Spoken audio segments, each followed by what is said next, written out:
J-E-L-L-O. The Jell-O program starring Jack Benny with Mary Livingston, Phil Harris, Kenny Baker, and yours truly, Don Wilson. The orchestra opens the program with The Riddle Song.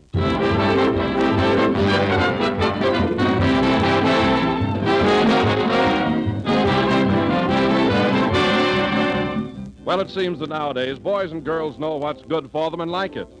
For Young America magazine recently made a youth survey all over the country, and one of the questions they asked the youngsters was, name your favorite dessert. Yes, you've guessed it. Jell-O is a leading favorite with the children, the dessert they go for in a great big way. And you know that shows that they have mighty good taste, for Jell-O is a grand dessert for youngsters. It's wholesome, it's pure, it's delicious. And Jell-O looks so exciting and tastes so good. Those 6 bright colors give a gay party air to the plainest meal, and every youngster loves that. And those 6 delicious flavors are full of extra rich fruit goodness that makes every Jell-O dessert a surefire hit with the whole family. Just be sure to get genuine Jell-O when you buy. Look for those big red letters on the box. They spell Jell-O, and Jell-O spells a treat.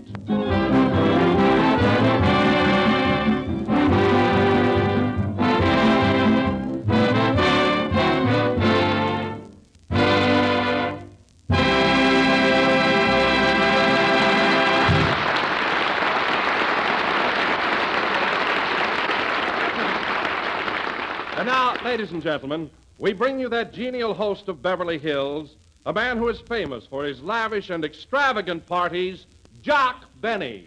Jock,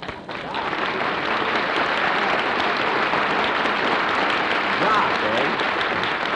Well, thank you. Hello again. This is Jack Benny, the Elsa Maxwell of Southern California, talking. And thanks, Don. I imagine you were referring to that blowout I gave for the gang last Sunday night. I certainly was. We had a lot of fun that night. What a spread I put on. Did you enjoy yourself, Don? Oh, we sure did, Jack. We all had a marvelous time. Hey, Phil, wasn't that a great party? Boy, that was a party with a capital P-U.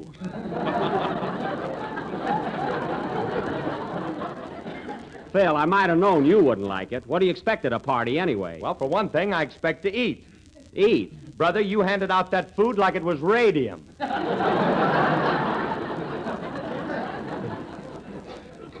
Now, wait a minute, Phil. There might have been a slight delay, but you finally got a meal, didn't you? Yeah, hot dogs and root beer. I went to bed that night and dreamt that Dracula and Frankenstein were shooting pool. Shooting pool? My goodness. Not only that, I was the 8-ball. Well, hit me on the head and sink my bridge work.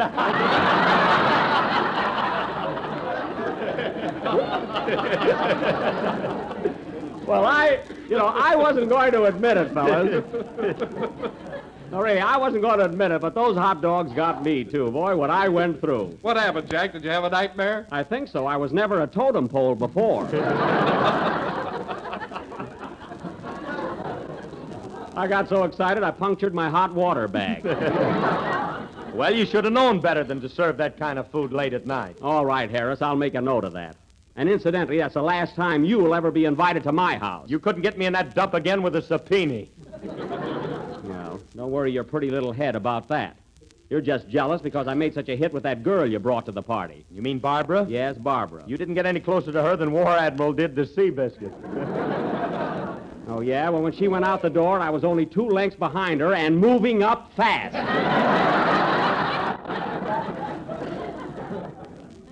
So don't give me that. Oh, hello, Mary. Hello, fellas. What are you talking about? Oh, Wilson was just telling me what a marvelous time he had at my party last Sunday night. Don? Yeah. Oh, that guy has a good time just lacing his shoes. He hasn't seen him in 10 years.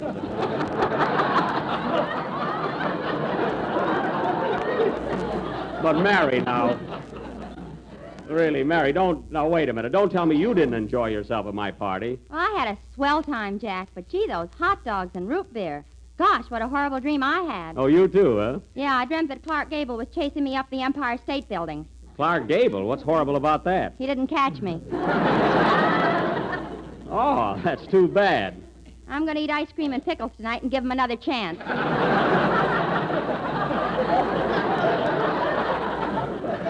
That's right, Mary. Never say die. But I'm sorry the food I served my party upset you. That's really a shame. There ought to be a law against you entertaining. Oh, there should, eh? You see, Mary, Phil is burnt up because his girl Barbara was hanging around me all the time. You notice the way she kept looking at me all evening? Yeah, Phil told her you had a glass eye.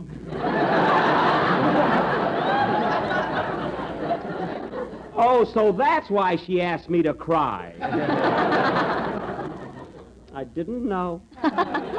Well, just the same, before the party was over, she got to like me, and that's why Phil is so mad. I'm not mad. I just think that affair you had was a washout, that's all. Is that so? You know, Mary, Phil doesn't think a party's a success unless all the guests go home in a patrol wagon. Now, wait a minute, Jack. I've met some of the finest people in the world in patrol wagons. Yeah, I can imagine. That's where you signed me up, remember? Well, I was there by accident. I thought it was a sightseeing bus. A sightseeing bus? Then why did you have your lawyer with you? Because he's never seen Chinatown and shut up.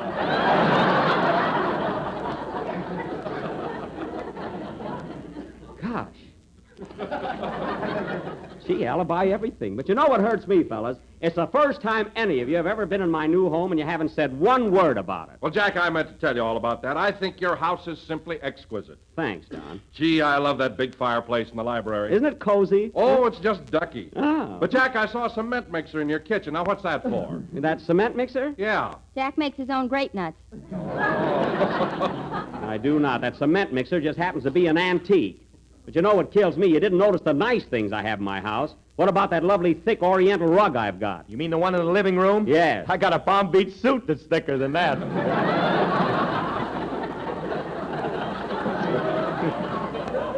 Oh, you have, Mr. Smarty. Well, I like the rug, and it's plenty thick. Go on, I saw a bug in it with an overcoat on. All right, keep it up, Mary. How anybody can run down my rugs and wear hats like you do is beyond me. The one you got on now looks like a bird's eye view of Lake Tahoe.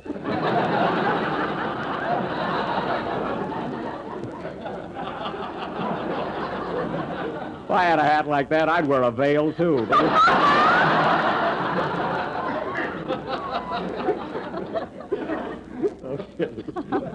No kidding, Liz. That's funny. You're the only one that guessed it. Well. Well, that's the silliest thing I ever saw. Yeah, that's what I say. Oh, hello, Kenny. Hello. I didn't see you come in. Where were you? Oh, I was out in the hall whistling at the girls. Whistling? Now, Kenny, you shouldn't do that. I know, a dog came up and bit me. Oh. Well, that'll teach you a lesson. Say, Kenny, did you have a good time at my party the other night? Oh, I had a swell time, Jack. But wow, those hot dogs, what they did to me. Oh, now, don't tell me you had a nightmare, too. Did I? You know what, Jack? I went to bed and dreamt I was president of the United States. Oh, so you were president, eh? Yeah. Boy, was the country in a mess when I woke up. Well, I can imagine. Well, President Baker. What a dream. Who was vice president? Maxie Rosenblum.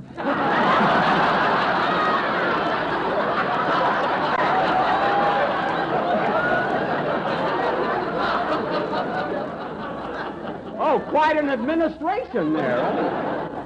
Well, for the sake of our country, I'm glad you woke up.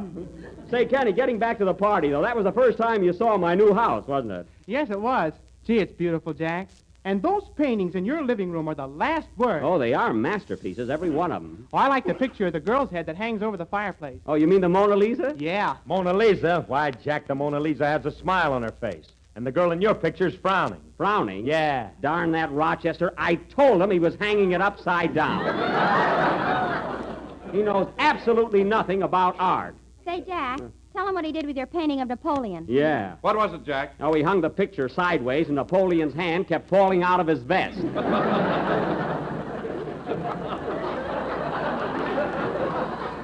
Well, I'll have things straightened out pretty soon. Hey, Kenny, it's about time for your song. What's it going to be tonight? I'm going to sing If I Loved You More, and I dedicate it to Oscar, my pet rabbit. Gee, what a thoughtful kid. Sing, Kenny. Are you listening, Bill? I mean, Oscar?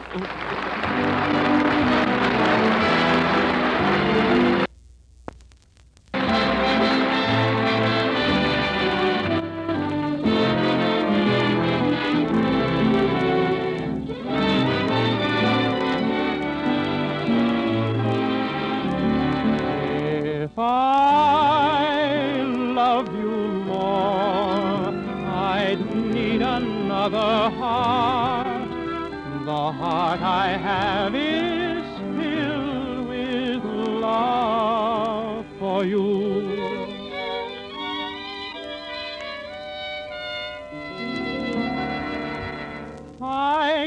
begin to tell you how much I care for you.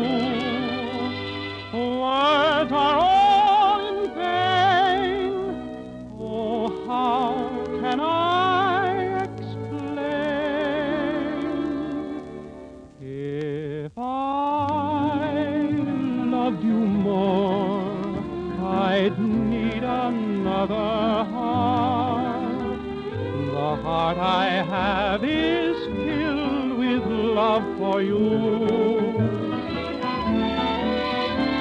If I loved you more, I'd need a longer day, a day that lasted weeks might do. If I could crowd another dream into a dream-filled night, I'd need a never-ending night, a moon that's twice as bright.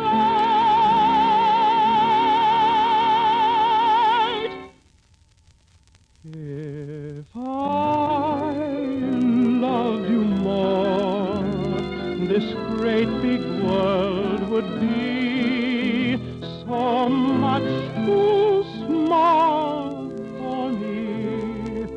If I love you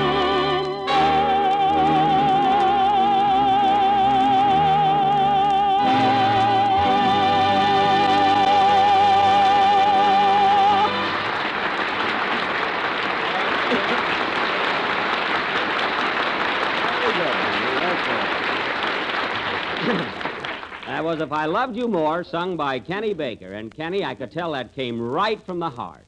I'm sure Oscar, your pet rabbit, enjoyed it very much. He better, or I'll eat him. Oh, I wouldn't do that, kid. No. And now, ladies and gentlemen, as our play this evening is quite long, without further ado, I will announce our feature attraction. Tonight, we will add another brick in our monument to theatrical history. We are going to present our version of MGM's sensational story of pugilistic triumph and nerve-tingling suspense, The Crowd Roars.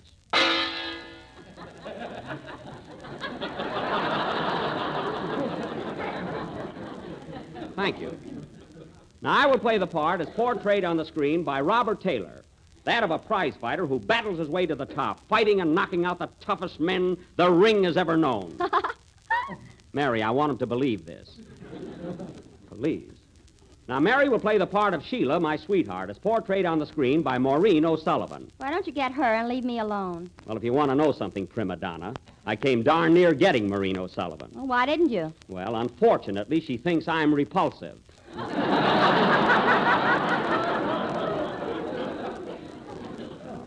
Now, let's see. Oh, yeah, Don Wilson will be the fight announcer, and Phil... Phil, you're going to be in the play, too. Well, that's better than listening to it. Phil, that little remark may cause you to listen to this program next year if you're in touch with it at all. Do I make myself clear? Now, let's see. Phil is going to be my manager. Don is the fight announcer. Well, say, Jack, I think it would be much better if I were your trainer instead of your fight announcer. You want to be my trainer, Don? Yes. Why, said he, little knowing what was lurking in the shadows ahead. Why, Don? Because with every meal, I'd see that you got a dish of tempting, delicious Jell-O. You'd start out with strawberry and have a different flavor each day of the week. Oh, goody. But, Don, there are 7 days of the week and only 6 flavors. What would I have on Sunday, pray tell? On Sunday, you could go back to strawberry with sliced bananas as a double feature. Eureka! I knew you'd come through.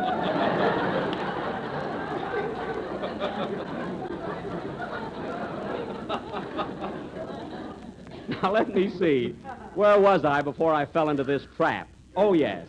Now, this play of the Fistic Arena will go on immediately after the next number. Go ahead, Phil. Oh, hold it a minute. Come in. Mr. Benny? Yes? I wish you wouldn't be a prize fighter. Why not? Look what happened to me.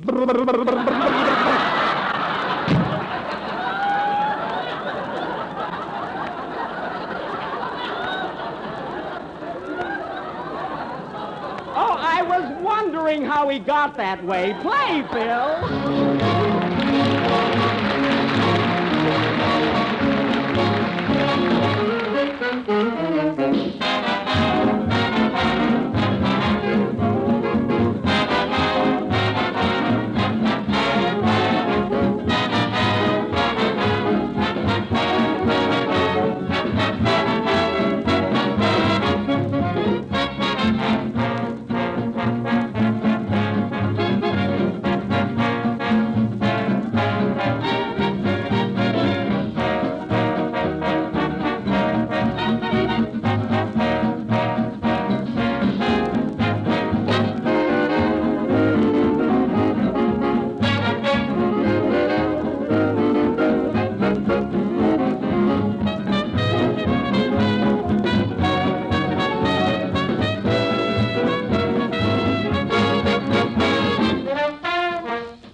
That was F.D.R. Jones, played by Phil Harris and his orchestra. And now, folks, as time is getting short, we will proceed with our play. That epic of the prize ring, The Crowd Roars, or Button, Button, Who Hit Me on the Button? Take it, Don.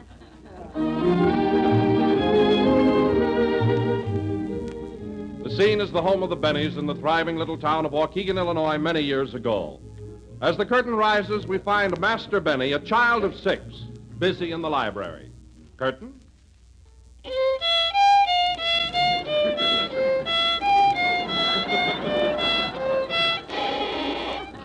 Oh, darn it. Oh, Daddy. Daddy. What is it, Stinky?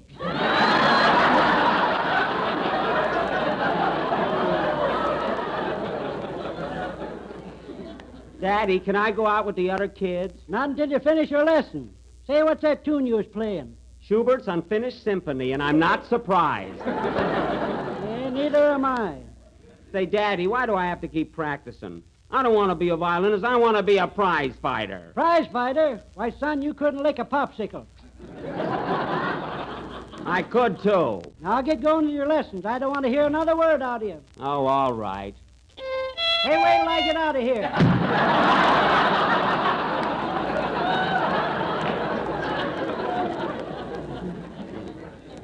I wish I could go, too. Oh, well, I won't listen. 5 years later, and Master Benny is now 11 years old.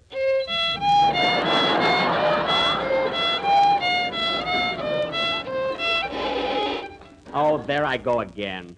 Hey, son, ain't that the same tune you've been playing for 5 years? Yeah. Wish the teacher'd show you how to turn over the page. Well, I don't want to be a violinist. I want to be a prize fighter.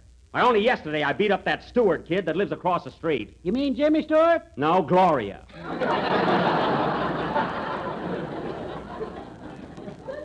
She won't forget me in a hurry. Well, stop bragging and go on with your lessons. Okay, but one of these days I'm going to be the champion of the world, Dad, and you'll be proud of me. I'd be proud of you if you knew how to eat with a fork. I'll show him. Wait and see. 10 years later. 15 years later. I give up. Well, I could do better, but I'm playing with boxing gloves on. Anyway, I'm through with this. I'm going to New York and make a name for myself. I'm a champion, and the world's going to know about it. So long, Dad. I'm packing up. Don't forget your toupee. I got it on my chest. I'm a he-man now. So long, Pop. Good luck, son.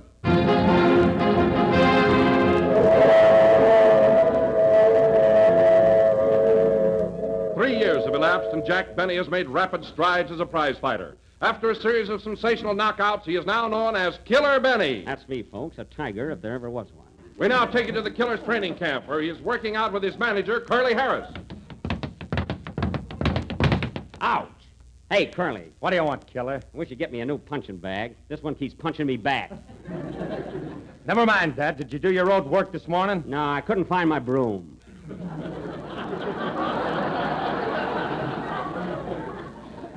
Now, look, Curly, when is my next bout? I haven't had a fight in 2 days. I'm working on it, killer. I got a guy in mind for you, but he ain't out of the hospital yet. Well, prop him up. I'm raring to go.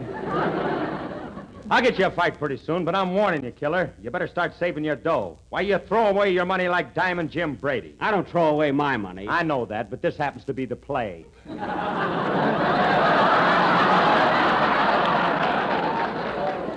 Oh, that's right. But gee whiz, I like a little fun once in a while. Okay, killer, but if you want to be a champion, you better stop running around with women. Okay. Now remember that. Women are poison. I got you, Chief. No women. Right. See you later. So long. Now what'll I do? I guess I'll skip rope a little while. 1, 2, button my show. 3, 4, shut the door. 5, 6, bring up 10. Hello, can I come in? Are you a woman? Yes. Get out of here. You're poison. What? Oh, I'm sorry, Sheila. Yeah, I didn't know it was you. Well, don't holler at me like that, or I'll take my tights back.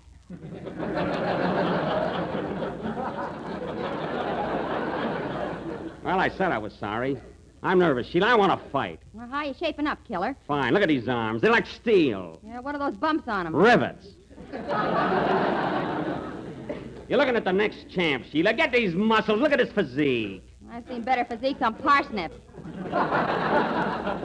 Gee, don't you love me anymore, Sheila? Sure, I love you, Killer, but you're getting slap-happy from all this fighting. Nah. Walking around on your heels. And my heels? Yeah, you look like Corrigan doing a toe dance. Well, don't worry, Sheila. If it'll make you any happier, my next fight will be my last. Who's that? That's Harris, my manager. I don't want him to see you. I'm in strict training. Well, what'll I do? Here, hide behind the beer barrel. Okay. Hey, Killer, have I got news for you? What is it, Coily? At last your big chance has come. I just arranged a match between you and the champion of California. The champion of California? Who's that? Kenny Baker, the Glendale assassin. Oh, Kid Baker, eh? Say, I heard about him. He's plenty tough. When am I fighting Baker? As soon as we can catch him. Oh. Now, listen, Chief, why don't you get me a real fighter like Joe Louis? I'm dying to meet him. You're fighting him next. That's the stuff. What? Oh, well, you can't take it with you. But don't worry, Chief, because you're looking at the next champ right now. That's the spirit. So long, Killer. So long. Goodbye, Sheila. Goodbye. Well, we certainly fooled him up to the last line. Oh, Killer. Killer, you're not really going through with this, are you? Sure I am, Sheila. Darling, you don't know what you're doing. Why, Kid Baker's dynamite. He'll cut you to ribbons. He'll mangle you. Who, me? He may be tough, Sheila, but I'll make enough dough out of this fight to retire. And when we do, you're going to be Mrs. Killer Benny. 2 months later, the scene is Madison Square Garden in New York City. The place is jammed with people, and the main event is about to begin.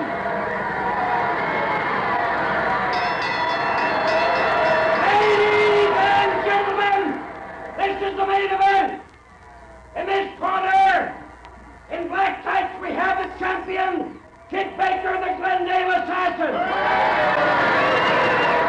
And in this corner, in cerise tights, we have the challenger, Killer Benny, the Waukegan Wildcat. Hooray! Thanks, Sheila. Their weight, Killer Benny, 186 pounds. Kid Baker, 93 and a quarter. Gosh, Correction, 93 and a half. a lot of good that's going to do me. How do you feel, Killer? Okay, where's my glasses? I can't see a thing without them. Here they are. Thanks. Good evening, folks. This is Clem Wilson talking from the ringside of Madison Square Garden. The referee is now calling the contestants at the center of the ring for their final instructions. Now listen, boys. You're both in here to do the best you can. Yeah. I want this to be a nice, clean fight, and when I tell you to sail a forward set, I want you to sail a raid with Sawder Master Splash. Look, I see. I don't want any kind of Sawder raid. No. No coming up with Sawder No, Stick raid. no, Just no. ram with Sawder Flash. Yeah. You understand? What? You understand? No. I do. Good. Now go to your corners, boys, and when the bell rings, come out, sir, and test the waters. Okay. Well, good luck, Baker. You're going to need it. Oh, yeah? I'll knock that toupee right off your chest. Well, it's gray, so have a little respect. And remember one thing, Baker. You're talking to the Waukegan Wildcat. Oh, I am, eh? Well, you're talking to the Glendale Narcissus. That's assassin. Yeah. All right, boys, go to your corners. There's the bell, folks, and the fight is on. The boys meet in the center of the ring. Hello, Kenny. Hello, Jack. Benny leads with the right to the chin, and Baker counters with the left to the jaw. Ouch. Pardon my glove. Benny takes it with a smile. He tries an uppercut, but misses. Baker comes back with an undercut, which falls short. Benny comes back with a New York cut, which Baker snaps at. What a fight, folks! What a fight! Come on, Killer. Knock him cold. What's the matter with you? Sheila, stop talking to me. Sheila stops talking, and Benny rushes Baker. Baker comes back with a right to the chin. A left, Ooh. a right, Ooh. a left, Ooh. a right, Ooh. a left, Ooh. a right. Ooh. Benny's down! A one, a two, a three, a four. Benny's up. A right, Ooh. a left, Ooh. a right, Ooh. a left. Ooh. Benny's down! What am I, an elevator? A one, a two, a three, a four, a tundan, a satchak, a riljan, a bundan, a satat, and 10. Benny's out, and Kid Baker is still champion!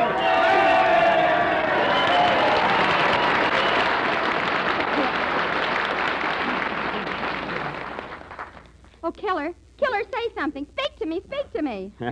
I sure gave it to that Benny, didn't I? You're Benny. Oh, for heaven's sake. 2 years later, Killer Benny has retired from the ring, married his sweetheart Sheila, and settled down on a little farm in the country. Let's drop in on them. Oh, Killer. What is it, honey? Call the hogs, will you? Okay.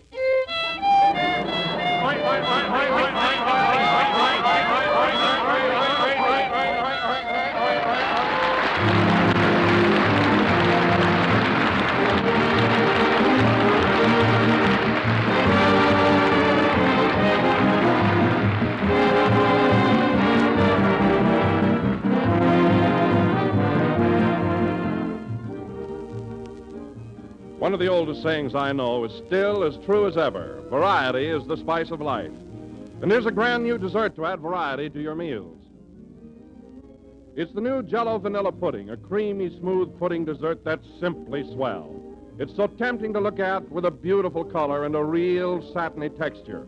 And it's so good to eat with a rich, full flavor. For Jell-O Vanilla Pudding is made from real vanilla, no artificial flavoring. Then try the new Jell-O Butterscotch Pudding that's mellow with real old-fashioned butterscotch flavor. And try Jell-O Chocolate Pudding, smooth and rich and chocolatey, a prime favorite made a new and better way. For all three new Jell-O puddings are amazingly quick and easy to prepare. You'll find the simple directions on every package. And you get puddings that have that old-time homemade goodness, made with the same fine ingredients you'd use yourself right in your own kitchen. They're delicious served either hot or cold, served plain or garnished with nuts and whipped cream. Get acquainted with these three new delicious desserts. The best way is to buy 3 packages at a time. So ask your grocer tomorrow for Jell-O Vanilla, Butterscotch, and Chocolate Pudding.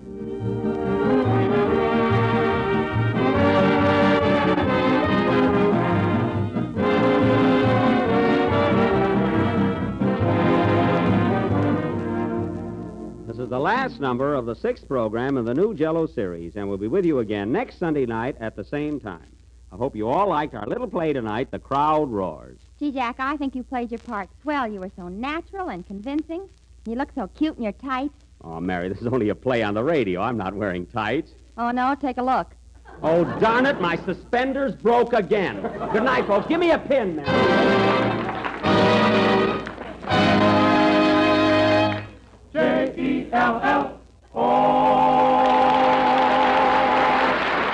The tune F.D.R. Jones is from Sing Out the News. Kenny Baker appears on the Jell-O program through courtesy of Mervyn LeRoy Productions.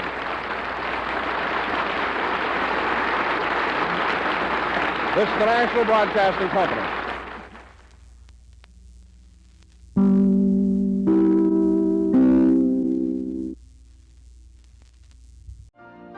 You've been listening to the OTR Gold Network. Find more classic radio at otrgold.com.